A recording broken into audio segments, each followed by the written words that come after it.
ہم سب یہ سوال پوچھا گیا ہے کہ ضعیف حدیث کسی مکتب فراہی میں کیا استدلال کیا جا سکتا ہے؟ آپ کا جو نظام فکر ہے، طرز استدلال ہے، اس میں ضعیف حدیث کہاں کھڑی ہے؟ ہم جب کسی روایت کو رسالت مآب صلی اللہ علیہ وسلم کی نسبت سے قبول کرتے ہیں، اور خاص طور پر اگر وہ دین کے اوامر و نواہی سے متعلق ہو، یہ میں وضاحت کر دوں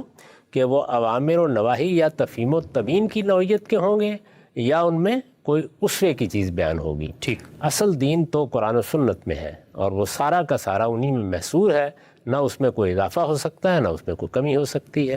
تفہیم و تبیین یعنی کوئی بات سمجھانے میں رسالت مآب صلی اللہ علیہ وسلم نے کوئی ہدایت فرمائی ہے، کوئی اجتہادی اطلاق آپ کی طرف سے سامنے آیا ہے،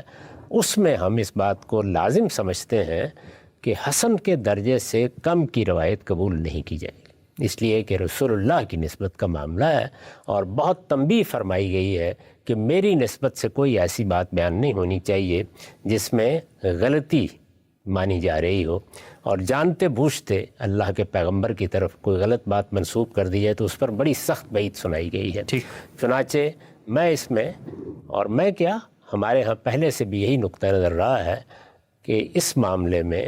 جو کوئی بھی ہمارے سامنے چیز آئے گی وہ محدثین کے اصول پر دیکھی جانی چاہیے۔ یعنی ہمارے ہاں جو حدیث کے فن کے ماہرین ہیں، انہوں نے کچھ اصول، کچھ قاعدے، کچھ معیارات بنائے ہیں، ہر لحاظ سے ان کو پرکھ کر دیکھ لیا گیا ہے، ان میں کسی کمی بیشی کی ضرورت نہیں ہے، بہت ٹھیک بنائے گئے ہیں، انسانی سطح پر اس سے آگے کچھ نہیں ہو سکتا۔ ان کا لحاظ کرتے ہوئے جیسے کہ انہوں نے اس کے لیے اصطلاحات بنا دی ہیں، صحیح حدیث ہے قبول کر لیں گے، حسن حدیث ہے ضرور قبول کریں گے اس کو بھی،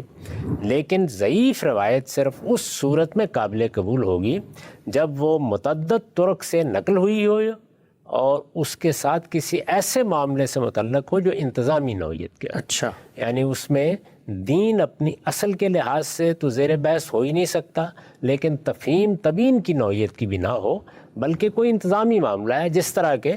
یہ بات عام طور پر بیان کی جاتی ہے کہ رسالت مآب صلی اللہ علیہ وسلم کے سامنے کچھ ایسے مسائل آئے جس میں لوگوں نے طلاق دی ہوئی تھی۔ اس وقت چونکہ اسی کے بارے میں آپ نے سوال بھی کیا ہے، تو طلاق کے فیصلے آپ نے کیسے کیے؟ جی، وہ طلاق کے فیصلے انتظامی فیصلے ہیں۔ انتظامی فیصلوں میں ضعیف روایت اگر وہ متعدد طرق سے آئی ہے تو قبول کر لی ہے۔ ٹھیک، اب سے یہ متعدد طرق کی شرط کیوں آپ نے عائد کی ہے؟ اس لیے کہ وہی احتیاط، ظاہر ہے کہ جب یہ ہم کہہ رہے ہیں کہ صحیح کے درجے میں ہونی چاہیے، یہ اصطلاح ہے محدثین کی، یا حسن کے درجے میں ہونی چاہیے، تو یہ شرط کیوں لگا رہے ہیں؟ اسی احتیاط کے پیش نظر یہی شرط وہاں بھی لگا رہے ہیں کہ اگر ایک روایت ضعیف ہے تو اگر متعدد طریقوں سے آ رہی ہے تو یہ متعدد طریقے یہ امکان پیدا کر دیتے ہیں کہ بات ٹھیک ہی ہے، اگرچہ اس میں جو قاعدے مقرر کیے گئے تھے اس کے لحاظ سے کچھ کمی رہ گئی ہے۔ تو اگر وہ کم معیار بھی ہے تو انفرادی طور پر ہے، یعنی ایک ایک روایت معیار پر اگر پوری نہیں اتر رہی تو بہت سی روایات مل کے اس کمی کو پورا کر دیتی ہیں۔ تو یہ بھی بالکل اسی طرح کی چیز ہے کہ احتیاط کرنی ہے ہر حال میں، کیونکہ اللہ کے پیغمبر کا معاملہ ہے۔ انتظامی معاملات یعنی جن میں نہ دین کی تفہیم و تبیین زیر بحث ہے، نہ اسوہ حسنہ۔ نقطہ واضح ہوا۔